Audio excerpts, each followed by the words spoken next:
What is up, everyone? Welcome back to the Buffalo Blitz right here on the Built in Buffalo Facebook, YouTube, and Twitter network. We both appreciate everyone that is tuning in on any of those platforms. If you're on Facebook or YouTube, drop a comment throughout the evening. Obviously, you guys know what we're talking about. We're going to be recapping the NFL draft, giving you guys our thoughts on all the Bills picks, as well as the rest of what the AFC East teams did and the Dolphins, the Jets, and Patriots, maybe seeing how that shakes out for the Bills this upcoming season. Like I said, if you're on Facebook, YouTube, drop a comment. If you're on Twitter, retweet, like it, and if you want to drop a comment, come over to Facebook and YouTube. And if you did miss this episode, it comes out audio platform tomorrow morning on, Apple Podcasts? I almost blanked it. Apple Podcasts, Spotify, Odyssey, or wherever you get your podcast. Just type in Bill Buffalo Podcast Network. Lance, how we doing, my man? Doing good. Some things are in the book, so we could talk about factual information a little bit, but also looking ahead for what things look like moving forward for this new look Buffalo Bills team. And I'm excited. It's obviously we're going to get into this, but obviously our last show together. So I appreciate again all the time we've spent, and it's going to be a good one. Yeah, it's been, how long have we done our show together? Over a year, I would say, officially. Yep. So yeah, year and a few months. Yep. Obviously, if you're just tuning in and you don't follow me on social media, this is my last show with Built in Buffalo. I'll say a little goodbye towards the end, but this is the last show me and Lance are doing. Obviously, Lance will announce. Are you going to announce what you have in the works at the end of the show, or you're waiting for another date for social media? What you got cooking?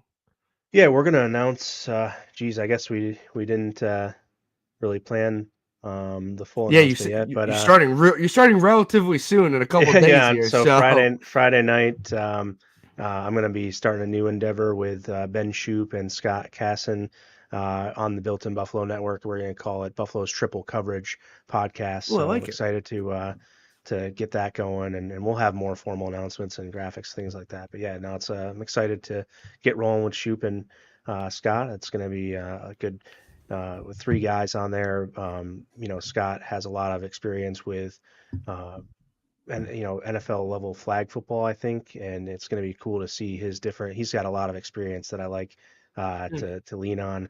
And Ben Shoop's been doing stuff with Built in Buffalo for a long time now, and he's obviously a great knowledge to have, and does a great job with the things he puts together.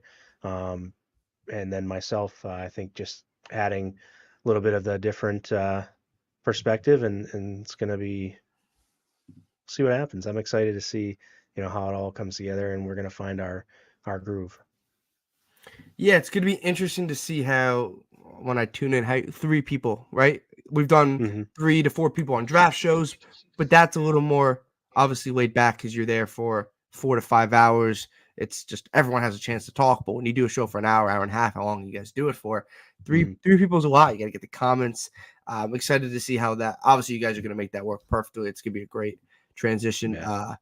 No more Buffalo Blitz. So this name is officially retiring. I want to say, is that what we're doing? So we're retiring the name. Wow, I can't put that comment on the screen. So Lance, you can read that, but I don't know if I'm allowed to bring that comment on the screen. Oh, man. I guess he knows he and his wife visited Buffalo this past summer, so maybe, I don't know if he's referencing that or not, but just kidding. Well, that's one way to say that. Okay, that's not how I thought this show would go whatsoever. So no more Buffalo Blitz on Tuesdays, which is obviously very sad, but I'm moving in a different direction. I got a lot of things planned for myself in the future, obviously, and I'm gonna go on a great path, but we'll see what happens. Let's talk draft before we start talking about some weird stuff, because we're gonna get off. If Matt keeps commenting, we're gonna get off in a tangent. But yeah, and also it's a great way to end the last show talking about the draft. I feel like we talked about the draft so many times. Should we do a 2025 mock draft? No, I'm joking. Did you see PFF put that out once the draft ended? Yeah, they do always. It's always way too early. Mock draft simulator. No, they put the simulators live. Oh, nice. They tweeted mock draft 2025 simulators live, and I'm sitting there like, you have to be a sicko to go click on that and run a simulator for each. Like, you have to be some sort of crazy to go start looking at prospects, unless it's your job, right? Like Matt Miller, Mel Kiper, they get paid Mm-hmm. a lot of money. And if you pay me a lot of money to go do that, I'll look at a lot of drafts. I'll look at 2028 if you pay me a lot of money. But if you're like just you and I think you have to be some craziness to go click on a mock draft simulator and start ripping them, because I went crazy doing them the last month and a half, but starting a year in advance would drive me nuts. Okay, so we're going to talk about each pick. We're going to break down maybe our potential favorite Bills selection, maybe some selection we didn't love. How will the 2024 draft class impact the upcoming season? Because that's an important kind of tidbit you want to talk about. Like, how will these guys potentially play a role in this season, right? We talked about like last year, Dorian Williams. We kind of broke that down, what potentially he could have been for the Bills. And obviously we saw what he was. And then we'll talk about how did the rest of the AFC East do in the draft. And we'll break down the Jets, Patriots, and Dolphins. And like I said, comments are open. So let's get started, Lance. Let's start with the big one, right? So obviously the Bills went into Thursday night with the first round pick. They left Thursday night without a first round pick. They traded back twice.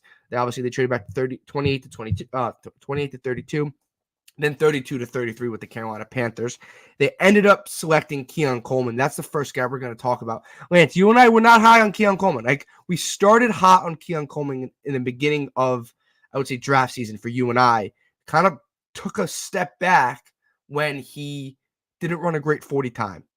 The Bills take him with the first pick of the second round, obviously pick 33. What are your initial thoughts on Keon Coleman as a Buffalo Bill?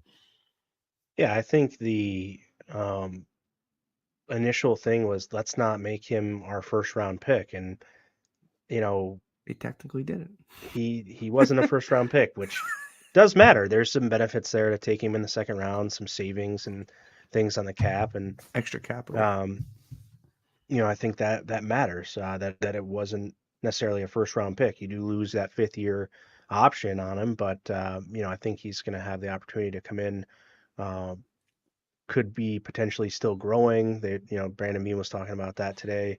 You don't know if he's going to gain another half inch of size or anything like that. Still a young player that is going to come in, but already has the ability to do some things on the field that the Bills like, obviously. And wide catch radius is one of the buzz things that you hear everyone saying when they talk about Keon Coleman. So, yeah, it wasn't my first choice. Everyone knows that. John's gonna be on me now, probably in the chat, but I think now that he's here, we know where we got him. Yeah. We ended up gaining more assets in the Dwayne Carter. Going back and getting the 3rd round pick and some other assets to get him, rather than giving up anything to get him. So it makes it a little bit easier to buy in. Still would have liked to see another one come in, but he was our only receiver drafted, and that's interesting. That's an interesting choice, I think, to say the least. And we're kind of going to get into that, I think, probably a little bit later. But yeah, what do you think? I mean, the 40-yard dash is what it is. If he obviously didn't test well, I don't know, 32 and an 1/8 inch arms, hand size seems okay. Obviously, he's got the ability to catch the ball, only 2 drops, right? So, it seemed like those 2 drops were in big situations, though, in one of the most important games that they were playing, and he didn't really show up necessarily in the big game, I would say, that they had at the end of the season. And it is what it is. You can't judge a kid off of one game, and that was where my bias was a little bit, was like, hey, he left a sour taste. I was watching him all year as a fan of Syracuse football. You just watch Florida State a lot, and so he's one of those guys that played against Syracuse and then also was on the ACC all the time. So it's one of those guys I got to look at a lot, and just towards the end of the year didn't necessarily wow me going into the workout process. Now he's here. We know he's here, and like I told everyone to begin with, whether it was my favorite choice or not, I'm going to root for the guy to come in and have the most successful career possible. Obviously, that is the best for the Bills team. So I think people that don't root for those guys just because they didn't love a guy coming out of college and he wasn't on their mock draft, or they had this guy ahead of that guy, I think like those are fake fans. not saying tell you how to root as a fan, but Right. obviously your life, if you want the Bills to win and your life is more enjoyable when the Bills win, like swallow your pride a little and you want Yep. Keon Coleman to be a stud because the Bills will win games and they will get to their goal that they want to go to if Keon Coleman turns into a stud. And who cares what you had him in your mock draft simulator if he's Sure. good? I don't care, right? It's not my job. And look, you have an opinion and you change your opinion, right? Yeah, I watched a lot of Keon Coleman as well, right? We both root for ACC teams. Syracuse, you said, Virginia Tech for me. So we both root for ACC teams. Yeah, his personality is funny. That cookie press conference when he's talking about cookies, the Macy's jacket. You got to go pick up a red and blue one, like he said. Some of those photos that the Bills team, social media team posted. So he's a good personality, right? Obviously, Josh Allen loves him. One of the guys when Josh Allen was interviewed, I forgot who it was, but on that podcast when they were in the middle of the field and they asked about some of the receivers, and he name dropped Keon Coleman, right? And Yep. Brandon Beane even said Josh texted him about Keon Coleman, right? A guy that he thinks could fit in that offense. So there's a connection between Keon Coleman and Josh, and that obviously has that plays into Brandon Beane drafting Keon Coleman, right? Obviously, that's not the reason he drafts him, but that obviously has a play into it when your star, a top two quarterback in the National Football League, your franchise buys into a guy, right? And obviously, Josh Allen's not a player evaluator, but if he trusts him, then obviously it shows that you're good, right? Like Keon Coleman obviously struggled down the stretch in college football, I would say. He also had that Jordan Travis goes down with that injury down in the last couple games, right? And you're missing your starting quarterback. Obviously, that takes Florida State out of their rhythm, out of their flow. And we kind of know how Florida State season ended. Unfortunately, they didn't get into the college football playoff because they didn't have their starting quarterback, right? So he never got to play in a college football playoff game because the quarterback goes down. And I'm not saying that's the right reason. I'm just saying that's the reason why it happened, right? But he's a Lance. He's a guy that he's a former basketball player, former Michigan State player. He's going to make athletic plays. He's going to make jump ball plays. He's going to give you another red zone threat that we really didn't have last year outside of Kincaid and Knox and Gabe Davis, but Gabe Davis was a little streaky. And Diggs doesn't really offer you that red zone threat. And down the stretch, Stephon Diggs was not great. Like, no one's sugarcoating that. I know people have tweeted that probably 80,000 different times. Last 10 games, Stephon Diggs was not good, right? And the Bills actually went on a winning streak. And they played their best football of the season when Stephon Diggs was not good. And I'm not saying that's because they didn't need Stephon Diggs. It may be a coincidence, but it is something to look into, and maybe one of the reasons the Bills kind of bought out of it. It seems like Joe Brady really likes the draft pick. He seemed like he was really stoked about it. If you my biggest thing when I was texting one of my friends who's a big Bills fan, right? If you think Keon Coleman's game speed is way faster than his 40 time, and I believe the Bills do, then this is a really good pick. That's my kind of final line. If you think his game speed is really good, when I mean really good, I don't mean Tyreek Hill game speed because that's not him, but good enough where it's not an issue. We're not talking about his speed and he can separate. If you think that's his game speed's tremendous and is an NFL level caliber game speed, then the 40 time doesn't matter. And I do think obviously the Bills know he didn't run a great 40, but I think they bought into his game speed. And if you buy into his game speed, then he can turn into a legit receiver. So that's where I'm at, right? Like and I know Matt asked, would you rather Xavier Worthy or Keon Coleman, right? Lance, like that's an interesting question because they're two totally different type of receivers, right? Obviously, Xavier Worthy is 165 pounds, running a 4.21, 4.22. It's just gonna his game is speed. Keon Coleman is going to have a little speed, but also his route running's good, and he also can jump balls, contested balls, gives you a deep threat down the field, more of like a DK Metcalf kind of AJ Brown style, right? So you can say who would you rather have? It's just what did the Bills want? I thought they were leaning towards Xavier Worthy. I really did. I thought they were going to take Xavier Worthy at 28. They didn't. Obviously, they moved back, and they didn't want Leggett, and they didn't want Worthy. Keon Coleman was their guy, and they got capital. And do you want to argue if that trading with the Chiefs is great? It's annoying, but if Keon Coleman turns into the player that the Bills think he is, it doesn't matter, in my opinion.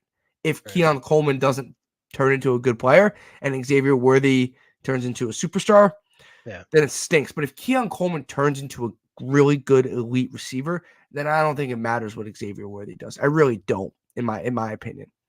Yeah, I think, it's going to be kind of like this PTSD from the Bills giving up Patrick Mahomes to the Chiefs and It's a things. little It's like, different, okay, but yes, yeah. we did get Josh Allen the next year, and arguably the two best quarterbacks in the league. Obviously, that you had a chance to draft, and you moved out of the spot for the one that maybe a generational or is a generational talent there, rather than sticking and picking him.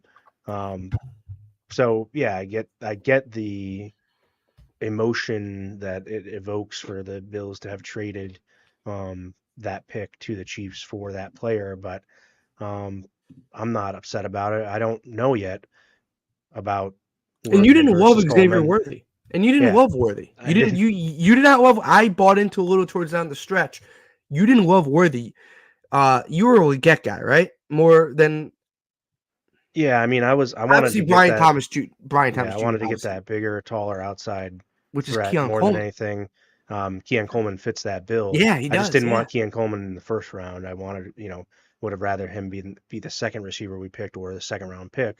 And he ended up being our first receiver picked, the only receiver picked, but also in the second round. So the value was there. And I think that that's one of the things that I preached all throughout the draft process was getting value. And I think, at least at the top end of the draft, He you does. saw we ended up with, I think, four picks, or would it be three picks in the top 100 versus originally having two. So, Yeah, and maybe Xavier Worthy didn't really fit what the Bills need, and it doesn't. Like I think people bought into it, and I did because being preached speed, he kind of went against his what he kind of told us, mhm, which maybe that's something we should learn about down the road when we next year, Lance. When obviously you and I'll be texting about the draft, but when you're talking about the draft, right?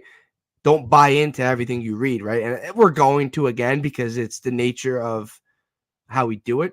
mhm, But they have speed with Samuel. They have like that slot receiver, shifty guy with Shakir. They needed a big receiver, and you and I were always like, obviously go get a Dunze or Neighbors, but obviously go get Brian Thomas Jr. The Bills didn't really seem like they wanted to, or just it was too expensive. Then they right. went to, I would probably thought would get AD Mitchell or Keon Coleman, and they clearly AD Mitchell fell for specific reasons. He fell into the 50s, Lance, right? Like he Yeah, fell and he fell hard. Obviously, Leggett went with 32, and we kind of talked about him being a Panthers look, and they clearly didn't want Leggett. So that was smart moving from 32 to 33, right? At that point, it doesn't really matter if right. you the Panthers you kind of knew the Panthers were taking Leggett. That's what I kind of thought.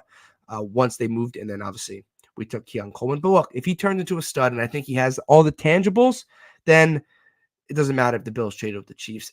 Lance, and you said it perfectly a minute ago. You wanted that X receiver. You wanted that big outside receiver.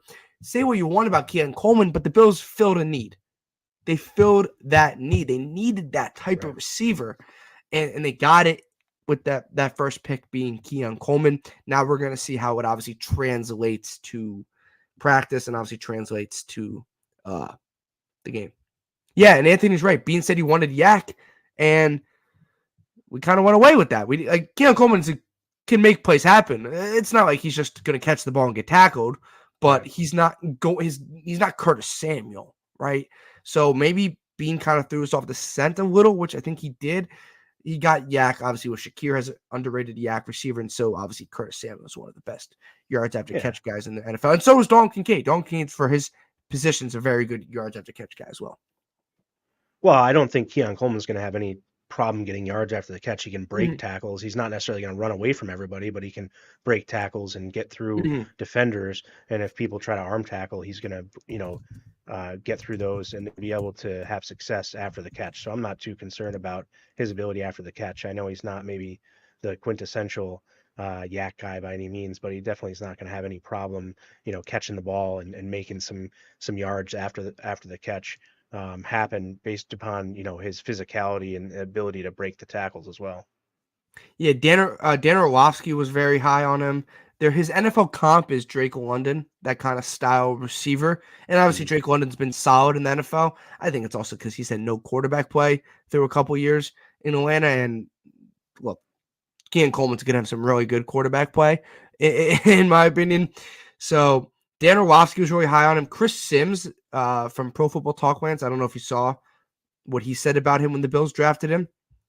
I can read it to you guys, but Go ahead. he Yeah, said, I he said, didn't see Chris Sims. No. yeah. So he said, Chris Sims, Pro Football Talk, obviously the son of former New York Giants Phil Sims, who does a lot of social media stuff. But he said the Buffalo Bills just got one of the most freaky specimens in the NFL draft. Keon Coleman has incredible route running ability.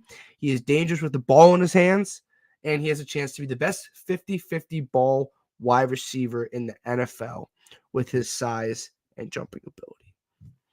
Yeah, Oh, the yeah. most exciting comp is, Sal Capaccio's buddy from the Florida State media was Mhm. talking about Mike Evans. So when you talk about Keon Coleman, if that translates even to 50 to 75% true, then that's going to be Oh, pretty yeah, if he's awesome, Mike, yeah, Mike, yeah, Lance, that's a good comparison, Mike Evans. I didn't even think about it. I thought like AJ Brown, DK Metcalf. Mike Evans is a good comparison. He's kind of like your throwback kind of X receiver, right? Yeah. He's kind of that's what he kind of fits, right? He's Chris Sims loves his route running ability, right? And if he's a good route runner, then the speed's not going to be that big of an issue. Hmm. If you know what I mean? Like Stephon Diggs isn't that's fast, right? But Stephon Right. Diggs, his best trait is his route running. Stephon Diggs is one of the best route runners we've ever seen, right? And we saw that for the last 4 years in Buffalo. And look, even if the speed dims down for Stephon Diggs when he's in Houston and his future teams, his route running is always going to be there, right? Like that's Yeah. not something he's going to lose, which is good for Keon Coleman.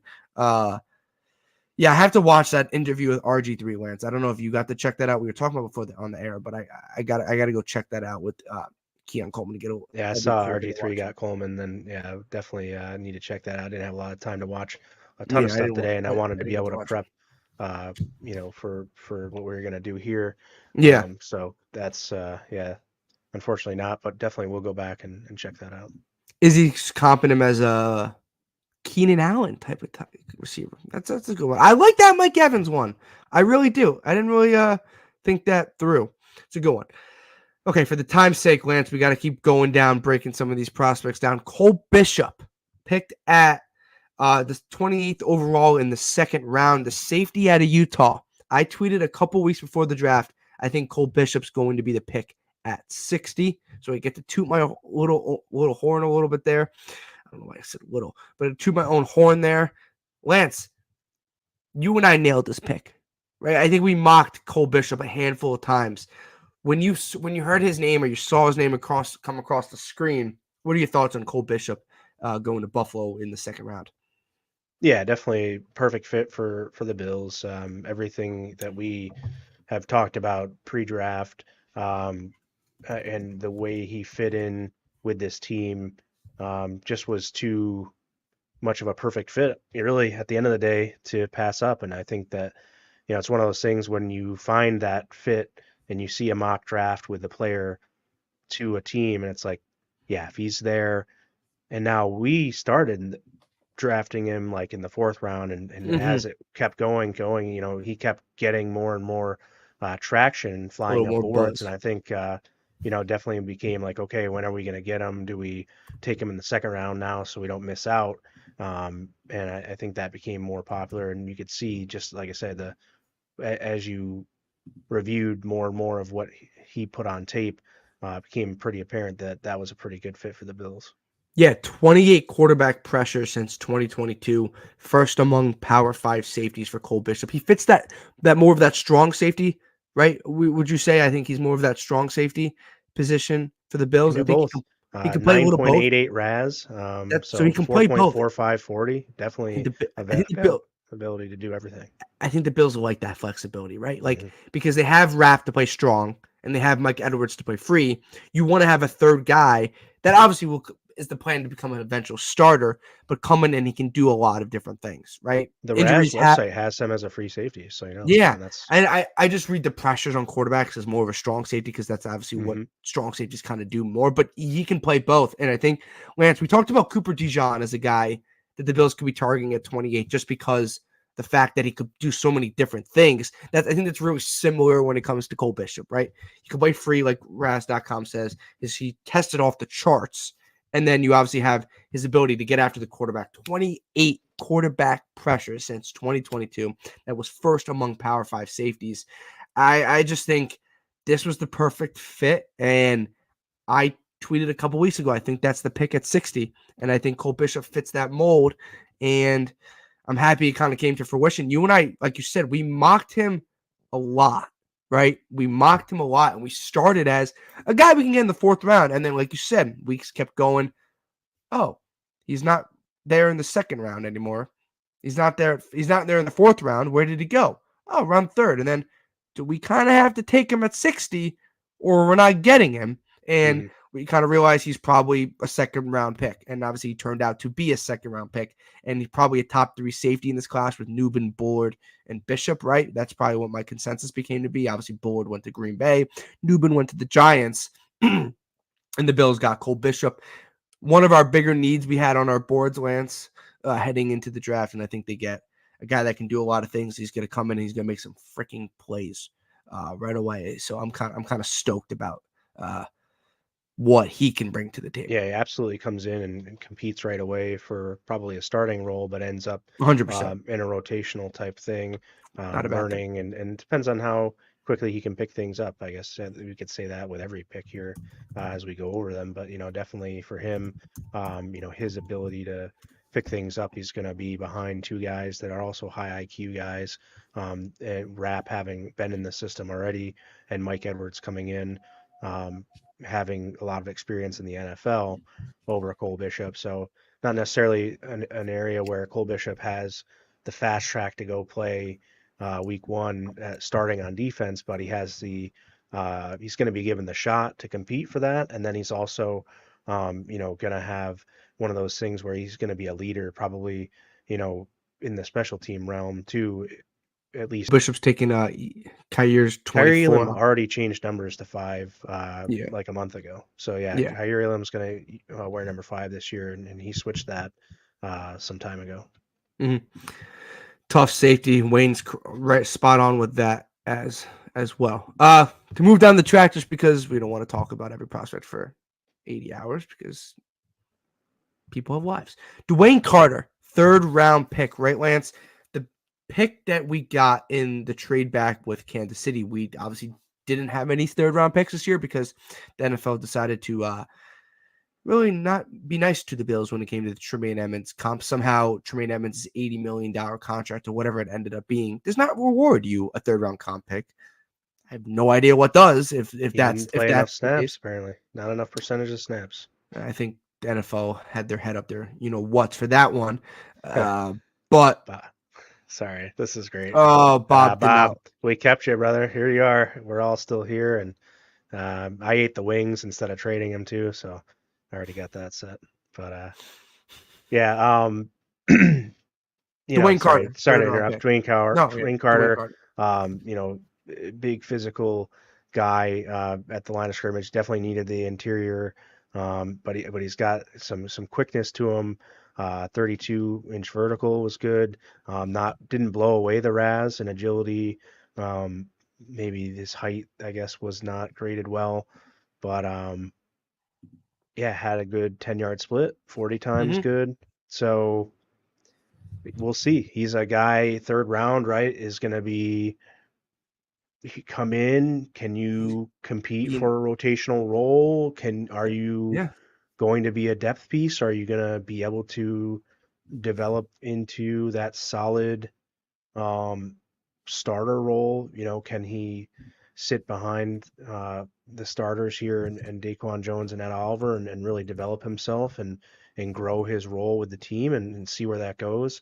I'm excited to see. He definitely has the right attitude, a leader, 3-year captain at Duke. So I think he's definitely going to have a strong opportunity here to increase his role as he gets in and gets integrated, but right away, doesn't have any of the pressure, that the first 2 kind of are going to have to go in and try to play early, And Cole Bishop has a little more, but obviously Keon Coleman has the most pressure out of anybody in this Bills draft class to go compete and play right away, right? Dwayne Carter obviously slides in behind Ed Oliver and Daquan Jones in the defensive tackle rotation. Obviously more of an Ed Oliver comp when you talk about that. Obviously Austin Johnson's there and Deshaun Williams are there as well. Austin Johnson, a pretty good pickup. the kind of that Daquan Jones backup, right? So you would assume Dwayne Carter becomes the Ed Oliver backup. And like you said, he'll be in a rotation. He was a team captain, a leader at Duke, a guy that the Bills have obviously loved team captains. And this is a guy, Lance, I mocked a lot to the Bills. Anytime we got an extra third-round pick, this was my guy. I always liked him. I was always very high on him. And the fact that he can come in and be that backup to Ed Oliver with Austin Johnson being slotted in behind Daquan Jones, it gives him time to kind of not have to play every snap because you're going to have Ed Oliver and you're going to have Daquan Jones playing the majority percentage of the snaps. Obviously, McDermott wants to do rotation, but you have Dwayne Carter come in and try to be impactful, right? Obviously, from his last handful of years in college, his last 3 years at Duke, right? He had 84 total quarterback hurries. That averages out to 28 quarterback hurries per season. I got a clip of him. I tweeted last night of him doing a little sacking of the number 3 overall pick. That is the New England Patriots quarterback in Drake May. So if you want to do that a couple more times, the 2 times we meet with them, if Drake May ends up starting this year, I'm not going to complain. But obviously the Duke North Carolina connection, playing in the ACC and that rivalry. So if you go Dwayne Carter, a little body slam on Drake May, we don't hate that, obviously. But he comes in, he's going to be an impact player, but not asked to do too many things. He got an 82.2 PFF grade since 2022. That was 3rd among ACC defensive tackles. He kind of fell into that 3rd round of D tackles. And Lance, they started falling off the board kind of fast, in my opinion, right? Mason Smith went a lot higher than I think we ever expected. So the D tackles kind of fell off the board a little faster than we thought. And I think the Bills felt we got to go grab our guy. Dwayne Carter ended up being John, I don't want to pronounce that linebacker's name. And Olafusio. Yeah, you got that. So yeah, so I think Dwayne Carter can be a physical linebacker, defensive tackle, can get after the quarterback, will come in, play situational reps, and I think that's good for him in year 1. So I like this pick. I was really high on Dwayne Carter coming out of Duke, and I thought this was one of the Bills' better picks of the draft. So I'm very happy. And his hug with his dad was really cool. That was cool as well. So if you guys haven't checked that out, go on Twitter. His dad looks like he could play defensive tackle as well for the Bills. So if we ever need an injury, his dad can lace those cleats up and go after a quarterback. So I think that's also awesome. Going into day 3, right? The Bills had a lot of day 3 picks. And yeah, they used a lot of their day 3 picks. Ray Davis was the first one of those day 3 picks. Lance, we talked about the Bills adding a running back to behind James Cook to pair with Ty Johnson as well. What are your thoughts of the Bills going Ray Davis in round 4? Yeah, didn't jump off the charts in testing, but when you watch him play, definitely has a lot of the abilities of a complementary back that you'd like. Obviously has the size. I mean, not tall, but the physical, girth, say, to really have that physicality at the line of scrimmage and inside the tackles. And I think he's a really good complementary back to James Cook because also can pass block, and his role on this team is going to definitely increase if he shows the ability to pass block and still catch some passes out of the backfield, which he did plenty at Kentucky. I think that ability, even though he's kind of a bigger guy that can smash to catch passes and pass block, is going to be a huge upside for him. And if he does it at a high level, the Bills are going to give him more and more responsibility as the year goes on this season to continue to be on the field. We saw that this past year with Murray, and I think that as Ray Davis integrates here, if you want to knock, he is older. He's going to turn 25 in November, I guess. Does that matter? Not really, but it is what it is. It's a fact that he is 24 now, so coming in. Great story though. I mean, obviously, story is unmatched. I mean, you gotta root for a guy like that. He's gonna scratch and claw for everything he can get. Life didn't necessarily get handed to him on any sort of silver platter, so he's just a work hard, earn it type of guy, and you love that kind of attitude coming into Buffalo. Yeah, you love that attitude. You also love his quickness ability, right? Yeah, I agree, Matt. Like, I think the running back room got better because I think he's an upgrade over Latavius Murray. I really do. Just what Latavius Murray was at this point of his career. Mm-hmm. But Lance, he has sneaky quickness. That run against Florida, you saw that sneaky quickness, right? Like he's not a burner from any means. He's not a Raheem Mostert kind of burner, but he has sneaky quickness. He can accelerate. He's really shifty, and he runs really freaking hard, man. Like that guy just puts his head down, and we were listening to the clip with Bean. Like he's not going to go out of bounds unless it's situational. He'll cut that back up, and he'll try to take out a defender and keep it going. So you have that, and you said pass blocking, Lance, and you mentioned this last week, right? I think it was last week, but it was one of the shows the last couple of weeks, how the guy that the Bills need to draft has to be able to pass block, right? The guy, if they draft a running back, has to be able to pass block, and Ray Davis fits that. And he also has been a very good receiving back. Something that maybe that's not as what you want to like, something that we didn't see coming when we drafted Ray Davis. And cool stat, he had a career best 7 receiving touchdowns in 2023.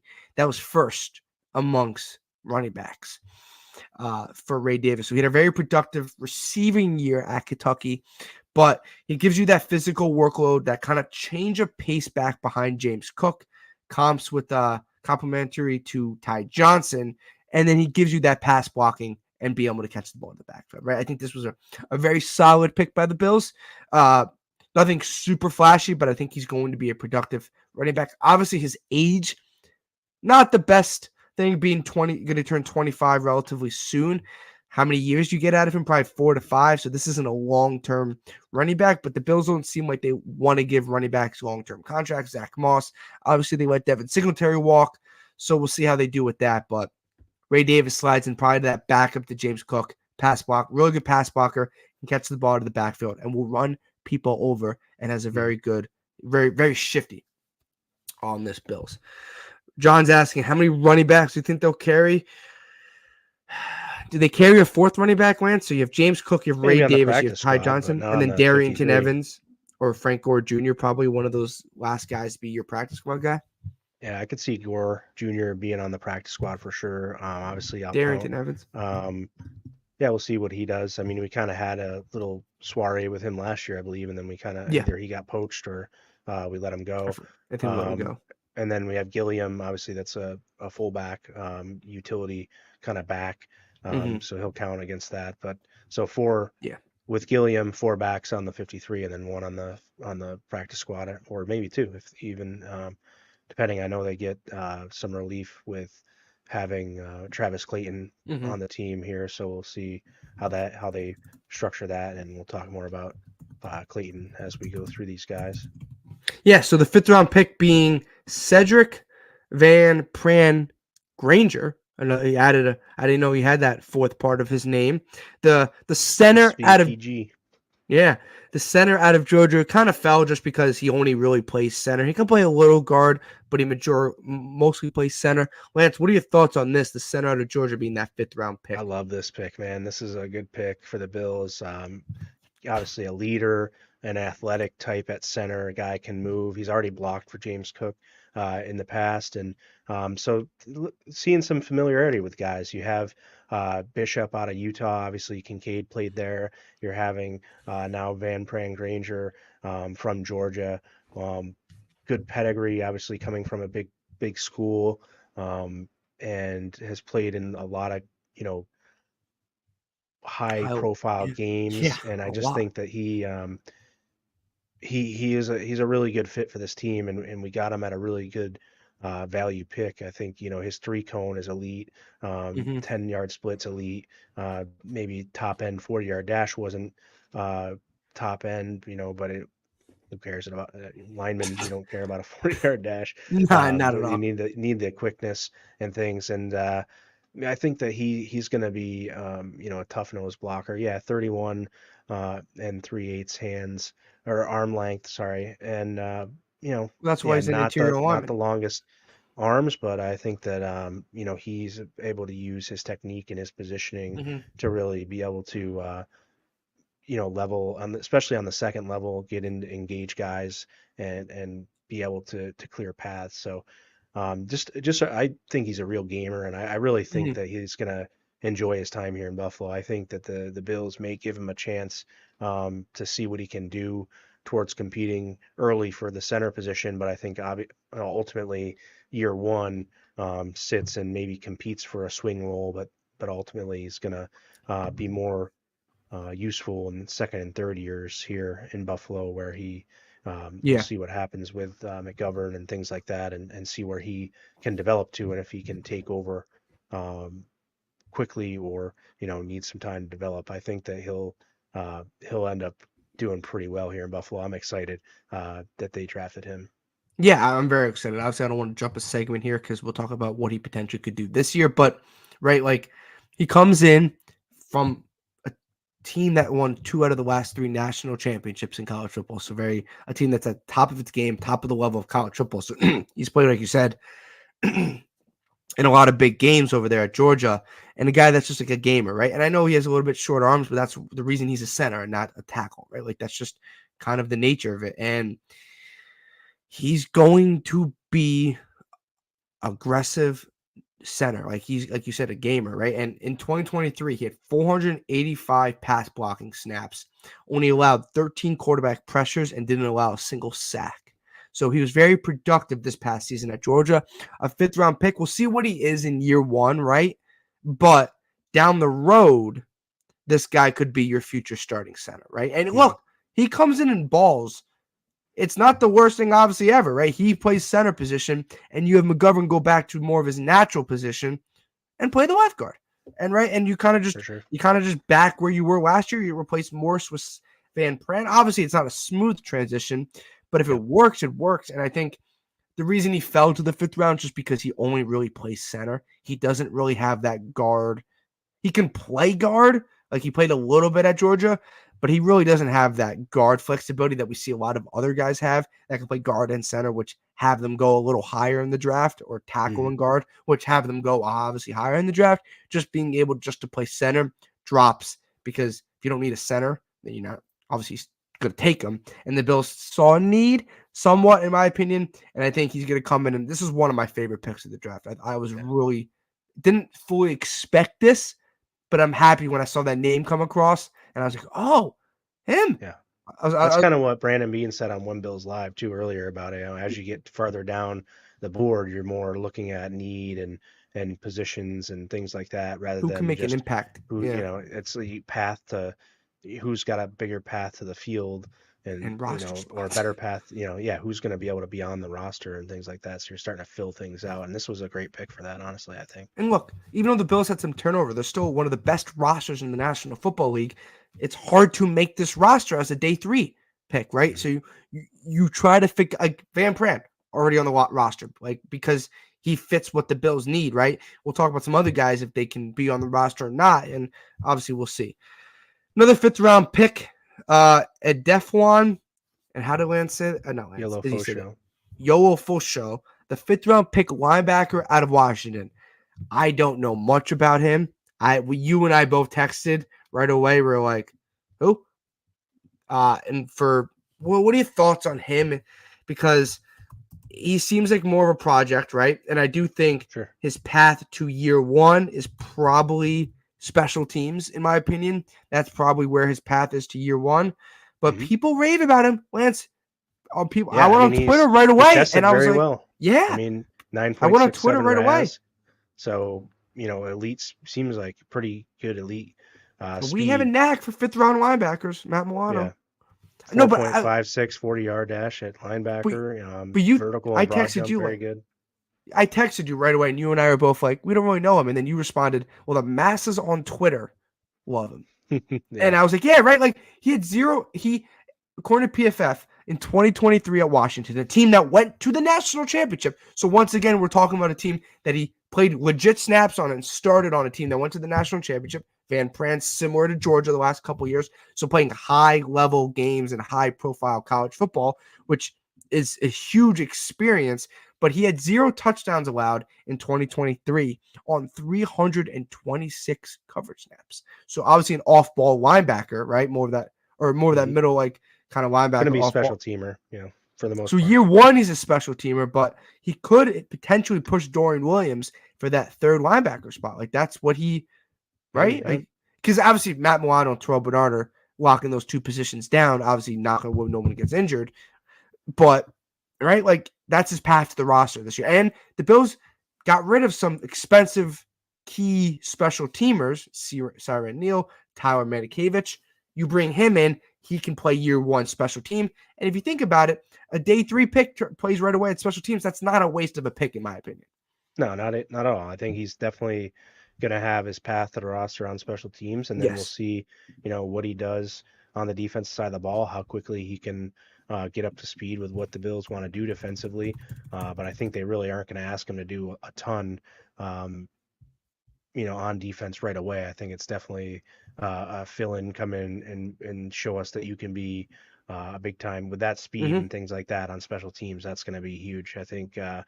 Yeah, Going I from a agree. walk-on to a second-team All-American is pretty special ability, and so he's Very. not gonna back down from the challenge to, become a starter in this league. No. And I think he's got all the tools and ability to do so. But I'm not gonna sit there and crown him as a linebacker for the Bills right yet. We'll see how he comes in, and definitely gonna be super useful, like you said, as a special teamer right away. But we'll see where it goes from there. Yeah, he'll play. I think he'll split year one special teamer. Down the road, we'll see how it goes, but that's his path probably to year one. Tested really well, was really good in coverage at Washington in some really big games.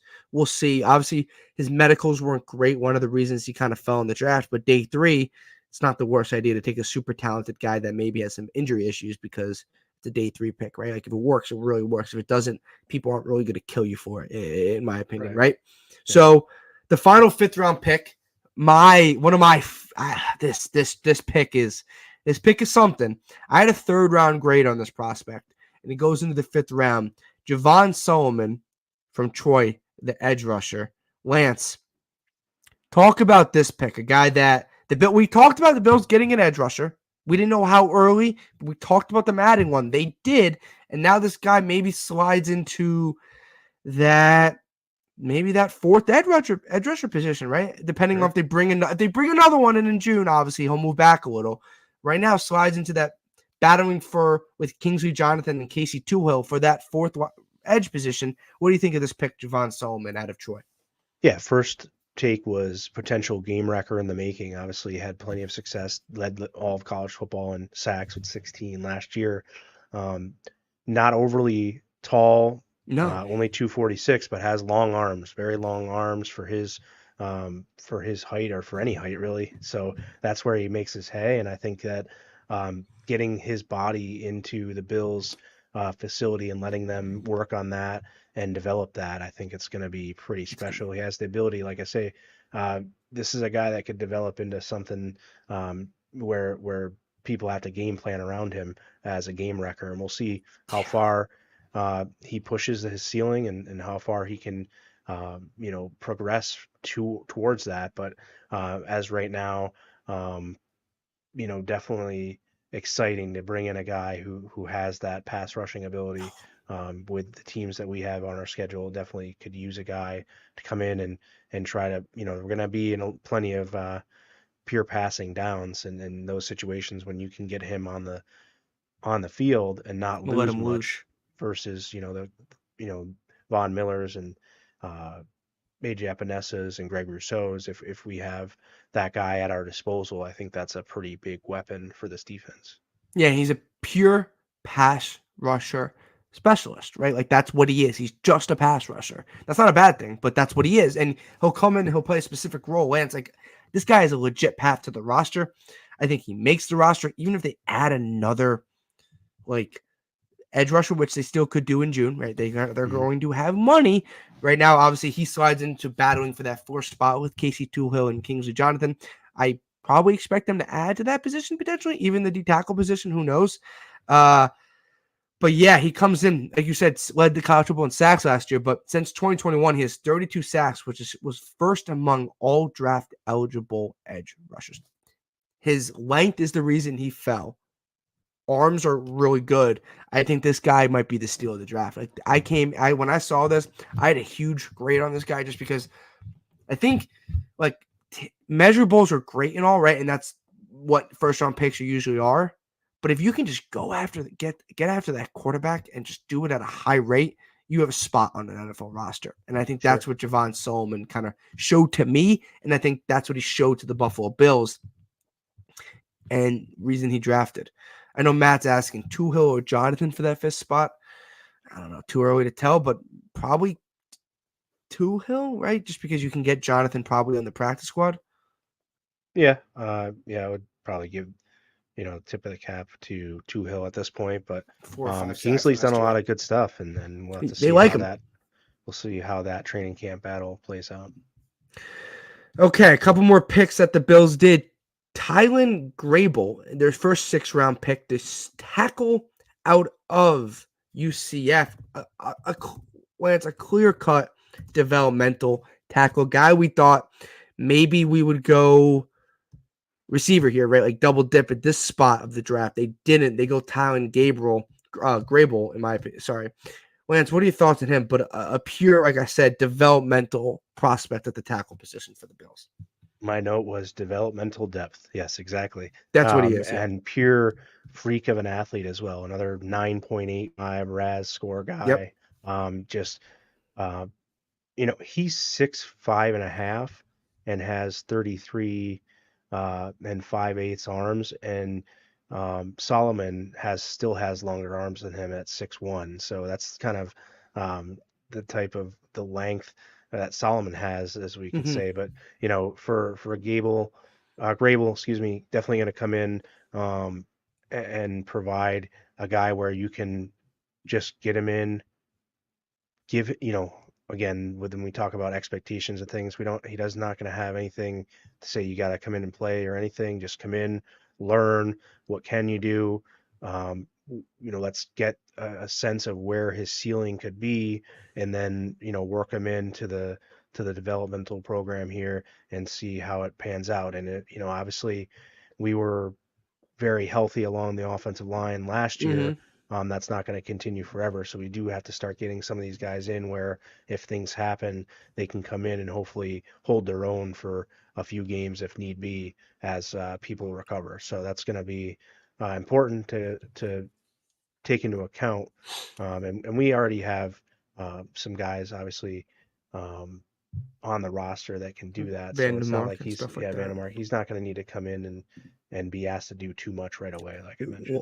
Wow, Collins is probably that first tackle off the bench, in my opinion. Obviously has legit starting experience in the National Football League with the Bengals and the Cowboys. So I always forget we added him. I think that was a very sneaky ad by the Buffalo Bills. Sure. You still have Duriage in there as well, and Tommy Doyle recovering. We'll see where he ends up. Alec Anderson as well. Definitely Will Clapp. Clapp's going to be in the interior, but 100%. I was just naming alignment at that point. But Lance, I thought they probably should have went receiver here, right? Just to get another receiver in the building. They didn't really buy into any of the receivers, clearly. Guess you can't fault him for that. I don't know. I don't fully believe that, and I don't fully agree with that. But you get a developmental offensive tackle. We'll see what he can turn into, and we'll see if we can get him on the roster. I think this is the first part of the draft, Lance, where everyone in front of him that we drafted, I think, is in a roster spot, right? Like that's where I'm at. He's probably the first one. Maybe not Daquan Hardy, in my opinion. I think Daquan Hardy has a path to this roster. But I think Tylen Grable and obviously Travis Clayton. But Travis Clayton doesn't count towards the roster. So it's probably just Tylen Grable that I think can struggle potentially to make this roster. That's my probably true guy. We'll see how he turns out to be. But he has all the tools, tested great in the RAS to be a potential starting offensive tackle in the National Football League. So we'll see. Obviously, he was a 6th-round pick for a reason, but we'll see. Daquan Hardy, this another 6th-round pick. Lance, I love this pick. Just a couple of reasons here, right? He was super underrated at Penn State. Can play slot corner, so going to be the direct backup to Teron Johnson. Probably doesn't ever project to be an outside corner, in my opinion. I think he could play a little bit outside corner. I don't know if he ever really projects. This guy comes in, Lance, and John Roberts been asking for about a year and a half. I'm just exaggerating here. Who that punt returner and kick returner is going to be. Well, we got him. Daquan Hardy at Penn State was super, super explosive in special teams, especially in punt return. I think this guy comes in, right away and just adds value at the nickel for depth for Teron Johnson, who plays a lot and is very important to this team. But special teams right away, punt returner, kick returner, will be in the middle of that battle. Yeah, 2-punt return for a touchdown. Obviously 4.39 speed, so has that explosiveness. I'm Super excited to fast. see him come in and see what he can do. He's, like you mentioned, explosive, and he's going to be a breath of excitement, I think, for this team. It's definitely um, that speed element we talked about.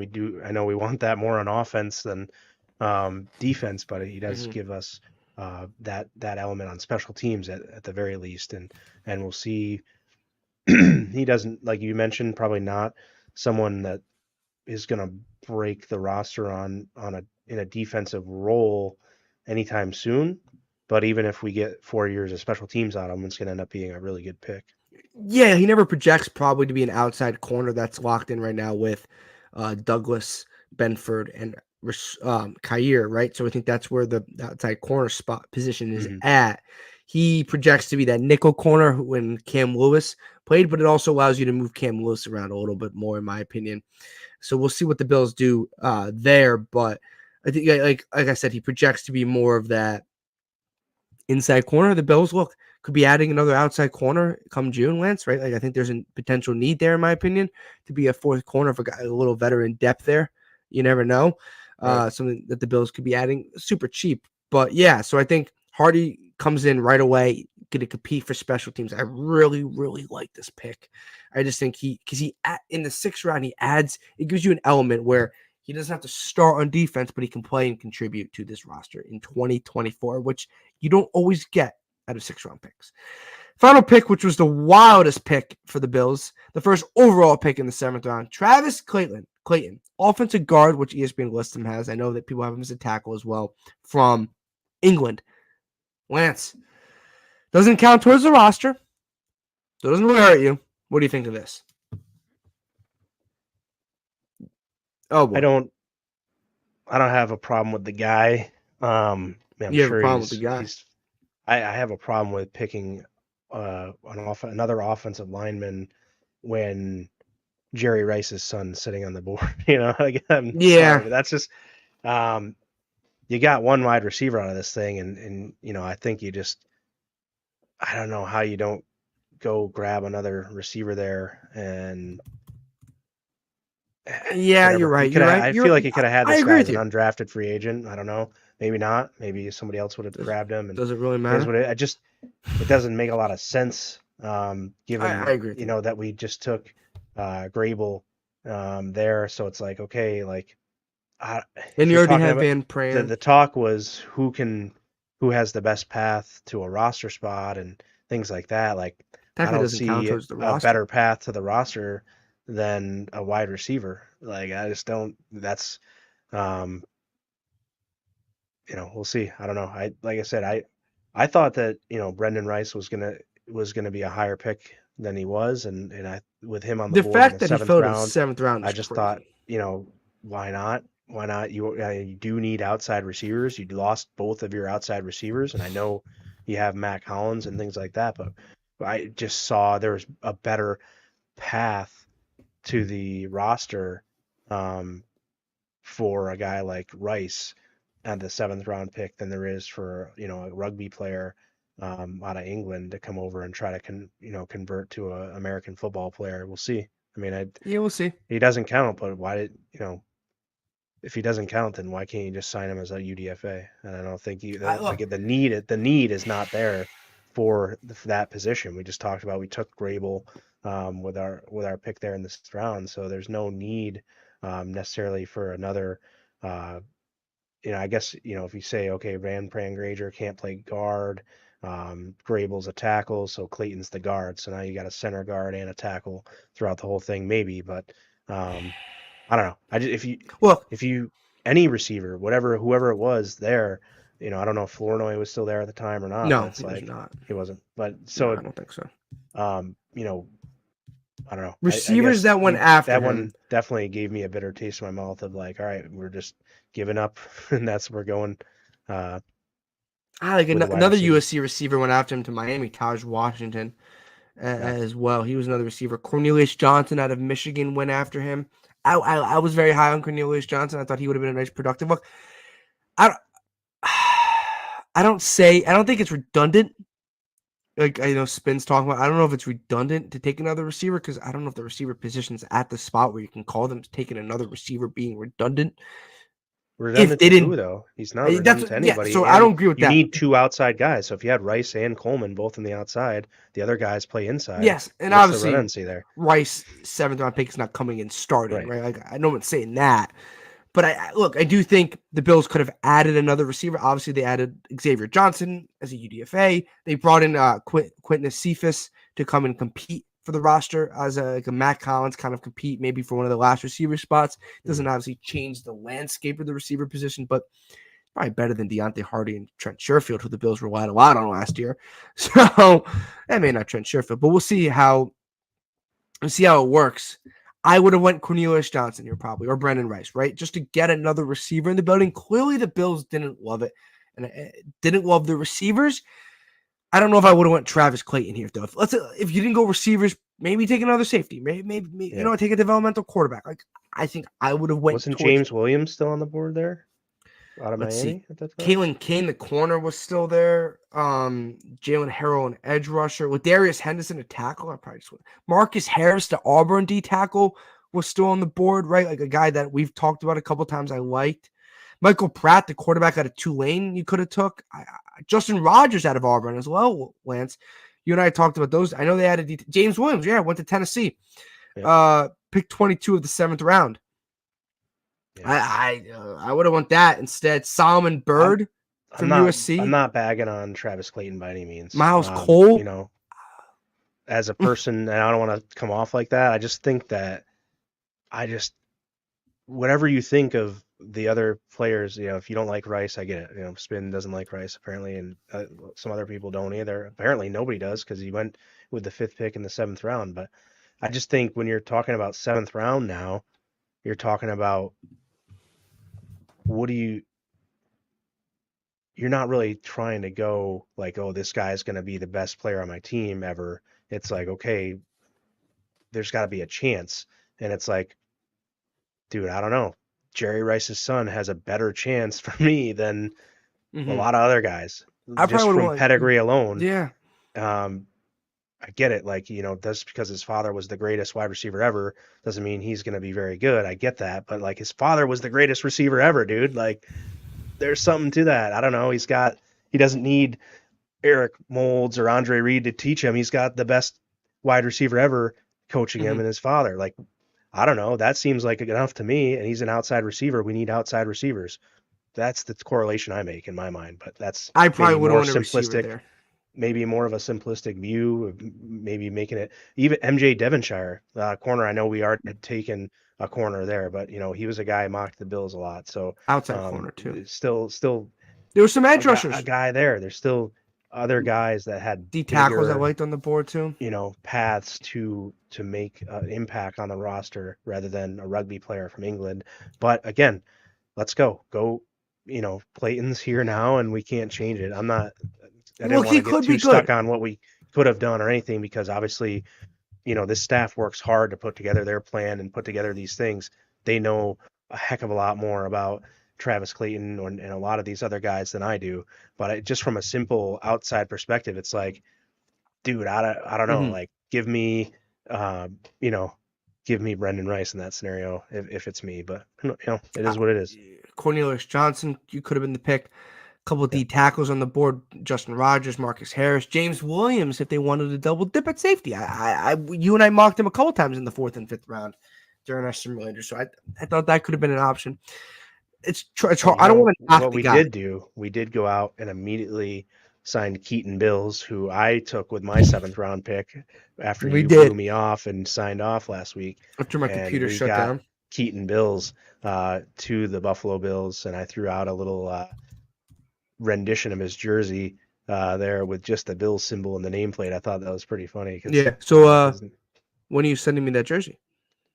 Yeah, it's got to come out. I guess I can customize it. That costs an extra couple bucks there if you customize it. See if we can get one. See if we can get in there. See if he gets on the team here first. He's not making the team. But no. Okay. We went a lot longer than I ever expected on that, Lance. That's why I try to kind of integrate some of the different things that we were going Yeah. to talk about. And as we were going through, like how they may impact this upcoming season, just as we were going through, I saw the time was kind of getting away from us there. So I kind of try to put that in as we are evaluating some players. But favorite Bill selection, real quick, let me know. Cole Bishop. Just because we've had so much, we talked about it so much. We had a need at safety, and I thought he was a top 3 safety in this class with Bullard and Newman, and to get him at 60, I think that's a really good pickup. Oh, any UDFA guys you liked? I know we talked about Frank Gore Jr., Xavier Johnson, another guy that they brought up. Keaton Anybody? Bills. Yeah, can you build Yeah, anybody else? I think Frank Gore Jr. has a Frank Gore spot to Jr. practice definitely was squad. the guy that was one of the guys we kind of were mocking to the Bills. So for him to end up here was really good. I know a couple of people in the comment sections are talking about Lawrence Keys from Tulane this past year. Another receiver, 5'11", 170. They added Xavier Johnson, former walk-on at Ohio State. He's kind of like the Tyrell Shavers kind of guys. Brian Thompson, like we'll see. Not really expecting much. And if they do produce something, it's something. Mm-hmm. But yeah, who was your favorite selection? Didn't get into the UDFA pool a ton yet. Still going through that, but who was your favorite selection? Favorite draft pick overall was Cedric Van Granger. I think that just the athleticism that he brings to the offensive line fits directly into what Aaron Cromer loves to do here, and I think that pick and that deep in the draft to find a guy who could actually come in and play meaningful snaps year one if they ask him to. I don't think they're going to ask him to, but I think he could if they did. And I thought that was a really good pick. Least favorite pick. I know this is we don't want to be rude to people. We don't want to knock people because look, come in and prove both of us wrong because that benefits you and I. What was your potential least favorite pick, or did we already talk about it? We just talked about it with Travis Clayton. And again, it's nothing to do with Travis Clayton, the man. It's just to do with, the position, another offensive lineman there when you've taken 2 now and you have the ability to take a guy that probably has a better path to the roster, and like we just discussed. So for me, that was my least favorite because of the position more than who the guy is by any means. Yeah, I tend to agree with you on that. Not try to be super redundant, but yeah, I kind of agree with you on that. But maybe YOLO full show just because of the need at linebacker that I don't know if it was that big. They brought in Nicholas Morrow. They have Balen Spector. They have Dorian Williams, obviously Bernard and Milano. But maybe they see his special teams and maybe Tyler Grable. But like, it's hard to nitpick me picking a 6th-round pick as my least favorite selection because no offense, at the end of the day, it's a 6th-round pick, right? And if you get anything from them, it turns into something. But like Cedric Van Pran, 5th-round pick, right?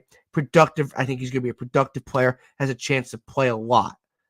Javon Solomon has a spot on this team, very productive in college. Those are the 5th-round picks I like. And obviously Ray Davis, Dwayne Carter, Cole Bishop, and Keon Coleman. I got no problems with those. It's the YOLO full show. It's Tyler Grable, and it's Travis Clayton for me. Those 3 picks. I would agree with you, Travis Clayton, right? I think they doubled. I don't think they needed to go Travis Clayton there.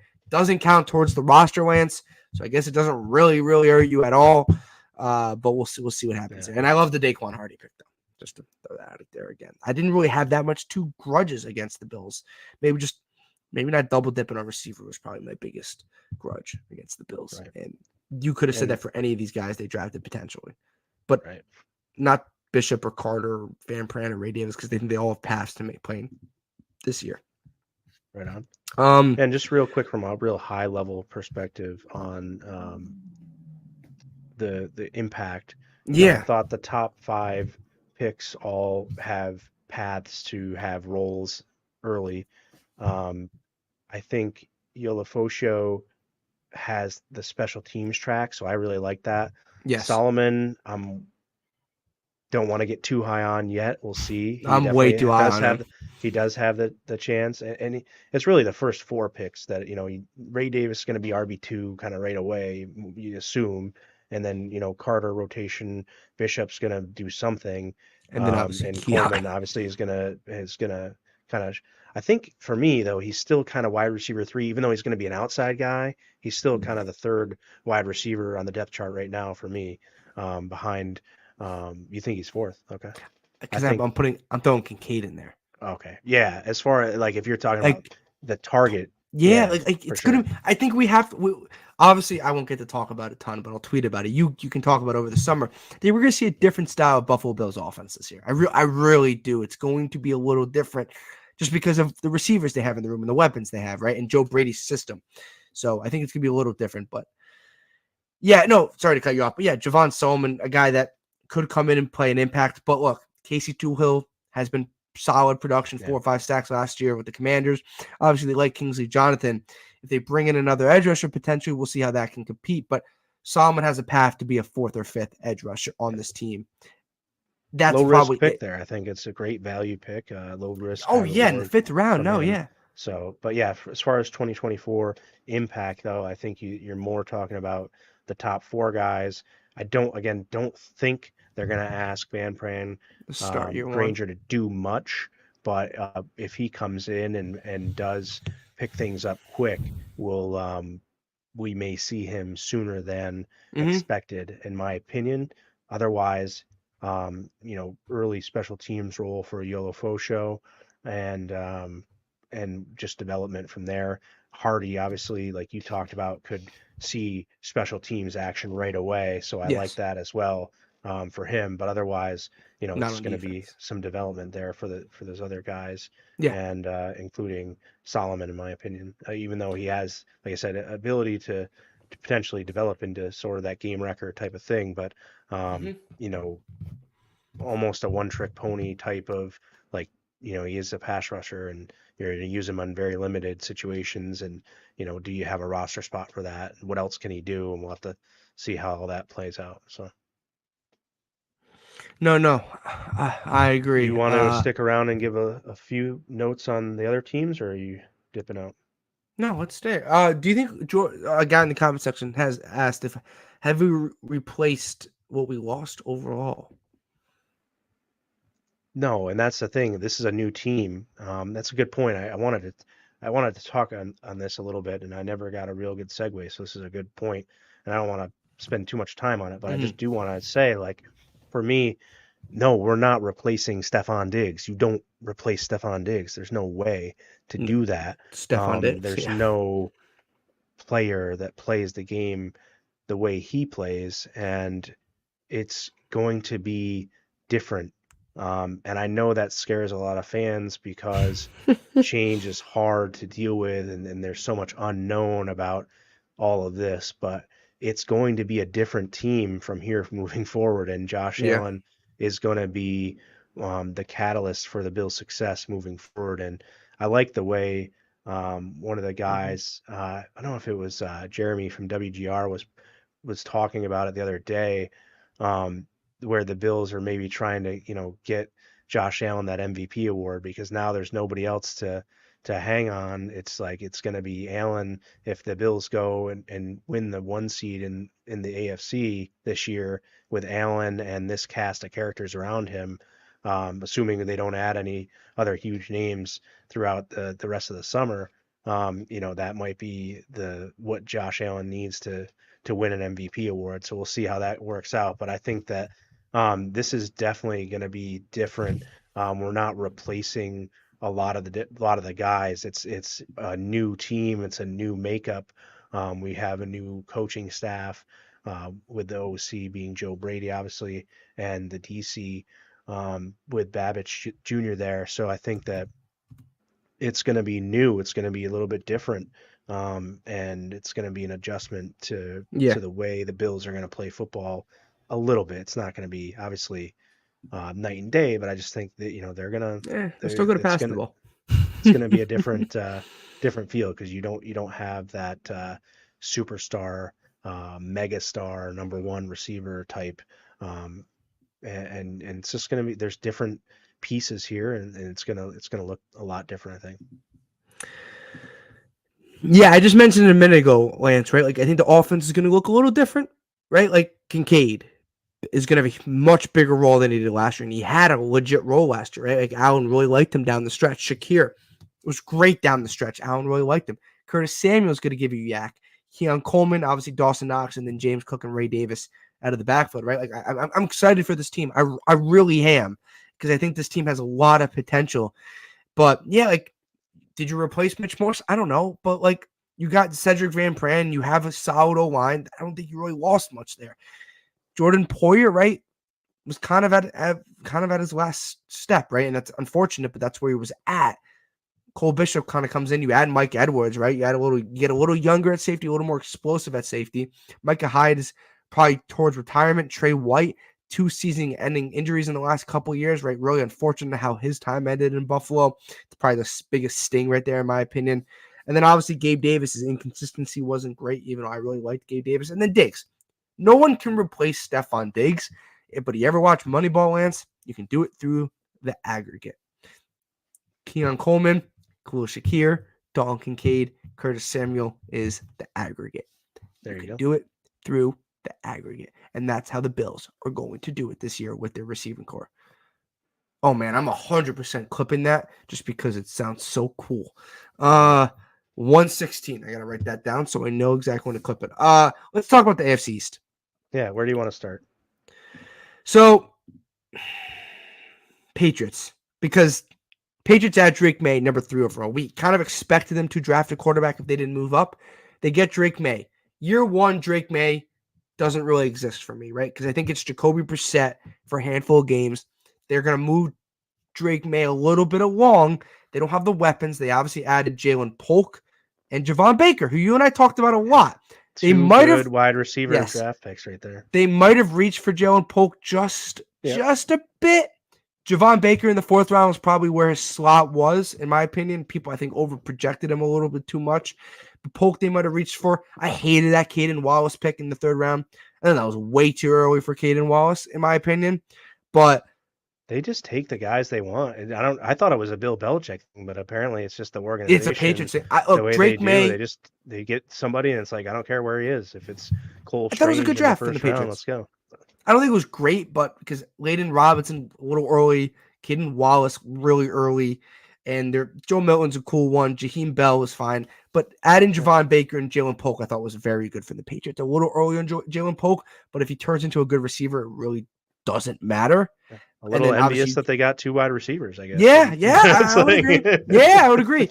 But Lance, you and I don't have to really sugarcoat this. It all relies on what Drake May does, right? If Drake May stinks, we don't care about this draft class because it doesn't matter about it anyway either. But the Bills are going to be better than the Patriots either way. Yes, and, especially year 1. Who's their quarterback is going to be the thing Jacoby until Brissett. Somebody. Well, it's just. I mean.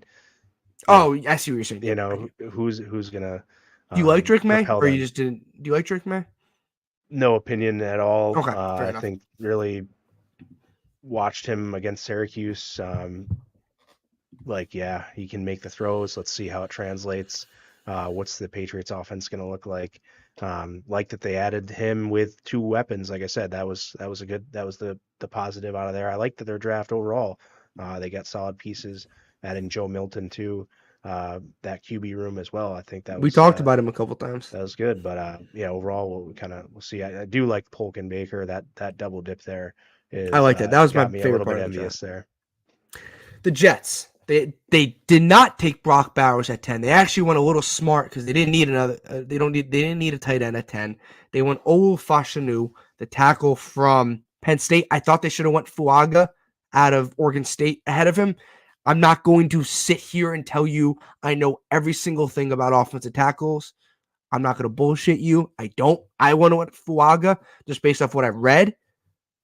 But that's my opinion. I had Fashanu as a first-round tag. I don't think that was a bad pick at all. But I was texting one of my friends who's a Jets fan. He's like, let's just hope we took the right offensive lineman. That's what he said. Because there was a lot that went after. And, if a couple of them are better after, like Fuaga, for example, then or Amaris Mims or whoever else there were, or Graham Bart, like whatever, right? Then it turns into crap. We took the wrong offensive tackle because we didn't get J.C. Latham and we didn't get Joe Alt. Malachi Corley in the 3rd round, the first pick.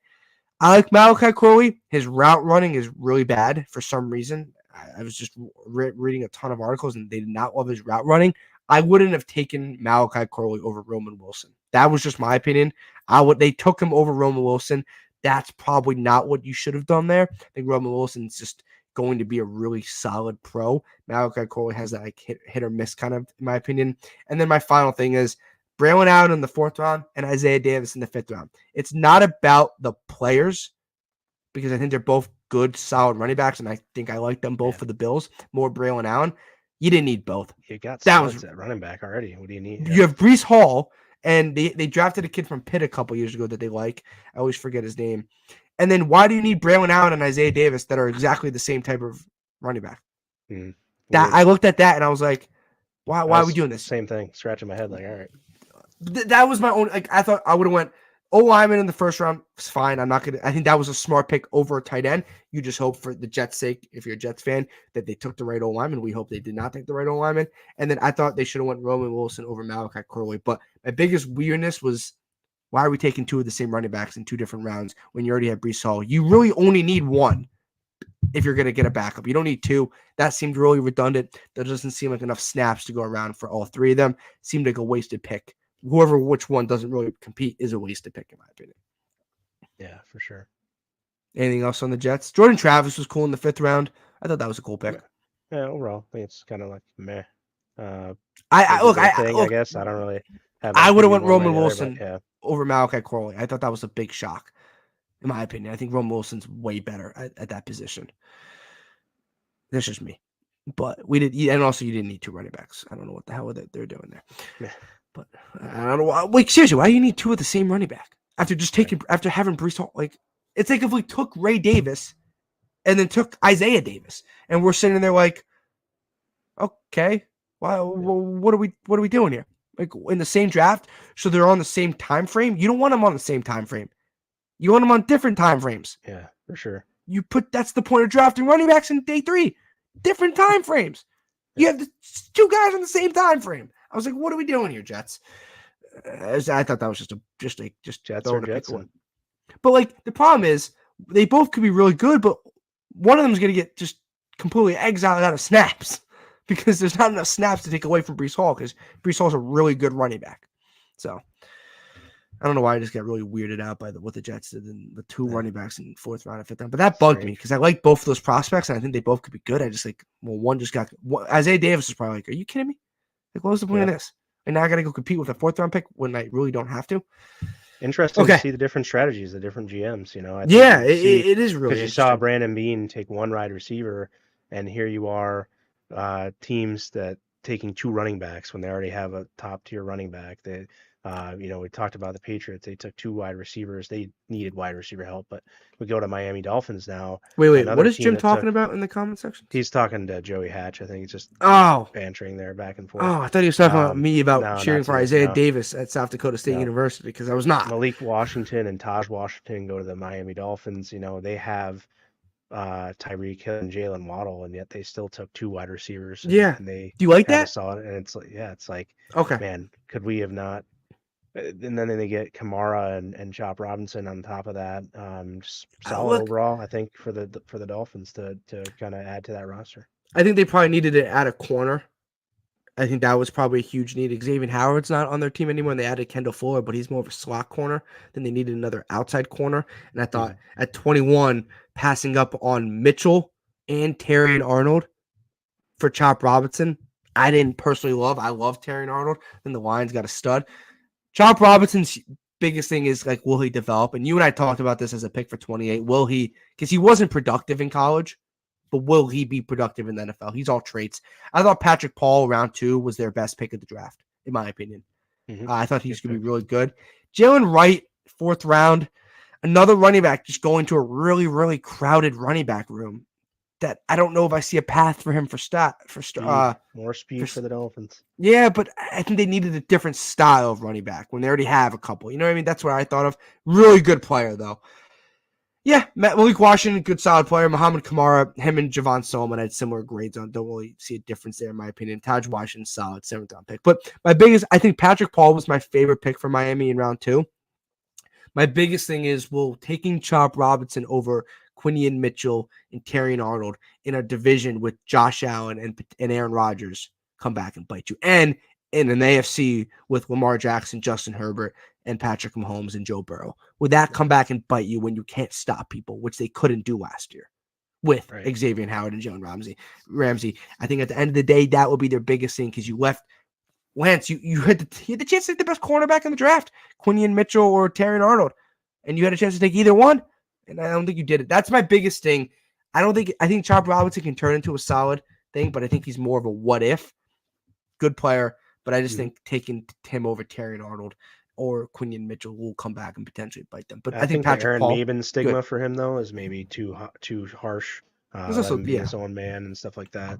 It's also not a Bill. That's gonna be right. So, but that maybe, was let's hope he is Aaron Maben. That was everyone's response when we talked about the Bills landing him. Yeah. But yeah, we'll see. And then maybe by virtue of the Bills trading back, maybe they were looking for someone like that to fall to them before they decided to trade back. We'll see.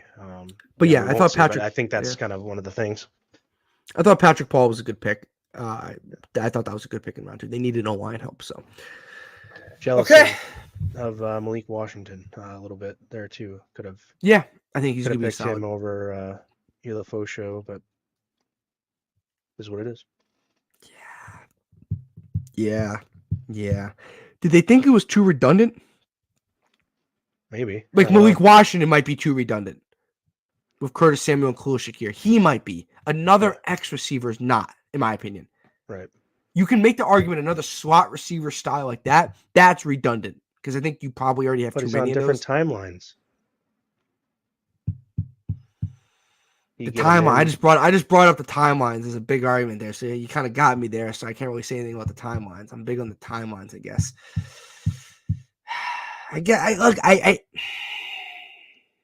Yeah. Is what it is. No, you're right. But I think it's just you saw guys that are set at a wide receiver position with, definitely having Waddle there.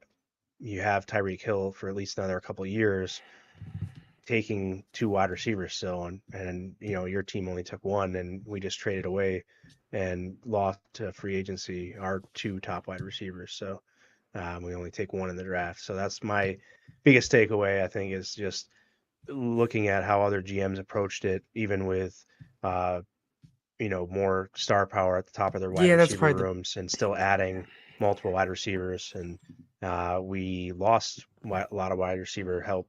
Although, I know we have – look, it's just that they're going to put a lot of stock in guys like Shakir, and maybe other people aren't as high on Shakir or Samuel as the Bills are. And then they're gonna take a look and give guys like Shorter, Shavers, and Isabella the chance to do some things. And that's just the way they're going to play it with it. That's their approach. They're going to give these guys a shot at and see what they can do, and we'll go from there. Who you mentioned? Quintez Cephas, yeah. And Hamler as well. KJ Hamler, that's right. But no, Do they think a guy in the 5th or 6th round wouldn't make an impact over? Like, that's what they is. Like, did they think they were better than Tyrell Shavers or Quintez Cephas? If they didn't, then I get it. Then you would have had to take a guy in the 3rd round, Lance, right? You would have had to take the guy where Dwayne Carter was or where Ray Davis pick was. That's probably what you had to do. I think when they got to the 5th or 6th round, they didn't see a need over a guy like that. I still probably would have went one just to add another guy to the room. But I'm trying to see what the Bills thought of, in my opinion. But yeah. That throw as many darts as you can to try to get a bullseye approach would have been a lot of people's preference, I think. Would you want a receiver over Dwayne Carter? Yeah, probably. But, I don't hate on that. Where did they pick Dwayne Carter at? So after Dwayne 95. Carter, Luke McCaffrey went. So that was the end of the 3rd round. And then Luke McCaffrey went. And then in the 4th round, Troy Franklin went. That was the pick. Yeah, Troy Franklin. That's what I was hoping for there. Troy Franklin went. And Troy Franklin would have been pretty nice. Javon Baker went. They could have went in the 3rd round. Yeah. Tez Walker. After that, it drops. It does. I get the Bills after that. It really, because then their next pick was Ray Davis.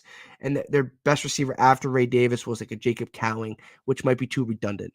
I think it was Troy Franklin, Javon Baker, and Tez Walker would have been that guy in the 3rd round, or if they moved up earlier in the 4th, maybe no one was budging.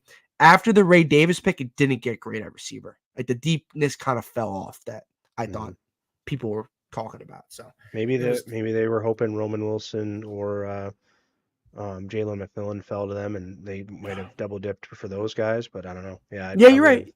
I would We have don't really know. liked to see Troy Franklin there. I just thought he Tez had Walker, he had someone that like mold that would have been of one so of those guys that was just overlooked for certain things that could come in with coaching and the right, and with Josh Allen as his quarterback, really, kind of Look, unlocking a he guy didn't like that. interview well. I don't know. He didn't interview well. He didn't have great character. That could have thrown the Bills for a loop. Oh yeah, Bills are all You, about high character. It that doesn't matter if you they can help our team if Lance, you don't have high character, then. he But I don't know. he could have been off. They could have crossed him off their board for all we know because of that. Seriously, that's how the Bills Yeah, operate. And that's you can agree or not agree, but if you want to get into the reason why that happened, that might be the reason. mhm. Okay. Anything else we talk about the draft, or are we out of here? I'm good. I'm gonna have lots of time to talk about it, obviously. And yeah, I appreciate you for everything. Obviously, was a great run here on the Buffalo Yeah, Blitz it was fun, man. with you, and just enjoyed even outside. We got to enjoy some time at the blue and red scrimmage and different things, and tailgates and all that happy stuff. So obviously, we're rooting for you the rest of your way, and I know you're going to be really great at whatever you choose to do in your next step of the way. And obviously, we're going to keep in touch for the future. So. Yeah. No, yeah, and over 330 people right here watching. I really appreciate everyone that. So when I started the show, when Dave and Akeem brought me on 2 years ago, started as a podcast, just audio podcast. Some people stuck their neck out for me in the brand to make this a live show, and I came up with the Buffalo Blitz. That was the original podcast name. Became a live show. Mondays, Tuesdays, a little bit Wednesdays, right? Like we kind of flip flopped. I brought Lance on about a year and a half ago, right? I would say to be a full time co host. I was getting different guests on throughout the weeks. I needed a full co host, but no, it's been a fun ride with you guys. I obviously can't thank everyone enough at Bill and Buffalo. It's been 2 years and 3 months so far. I looked at the exact date, started in February. But no, I'm gonna miss talking obviously every Tuesday with you, just about throughout the season. Obviously the draft talk and all that fun stuff, off season, summer, and all that kind of stuff. But no, I appreciate everyone that has always commented. It means a lot. I've always, even when it was just me by myself, appreciate everyone that is retweets this, likes this, just whatever they want with it. I really do appreciate it, and it's been great to get to know so many people online that will never meet. You know what I mean? Like all these names that comment, right, Lance? Like you never probably get to meet any of these people. Half the time you have no idea what they look like. But it's been fun getting to know everyone, and I really enjoy talking to the Bills. So that's obviously I'm gonna miss that every Tuesday talking about the Bills. But no, Lance, it's been fun. Maybe plug your show one more time for Fridays just so people can get of. And I don't know, I'm not gonna put you on the spot here, but do you know what to fill in this spot? If not, then I'm not gonna make you say it out loud, obviously. But Not sure yet. Yeah, we're still looking into doing that, filling this spot for the future, but hard to fill the shoes of Peter DiBiasi moving forward. But we will look into it and try to come up with the best thing we can. Obviously, not going to rush into something to do that, but yeah, I know Dave has already got some ideas and things, and we're working through it. So, yeah, triple coverage with me, Ben Shoop, and Scott Casson is going to start live on Fridays moving forward. So catch me what over time? there if you 7 p.m. I think we Nice. discussed. So it'll be earlier on the Friday evening.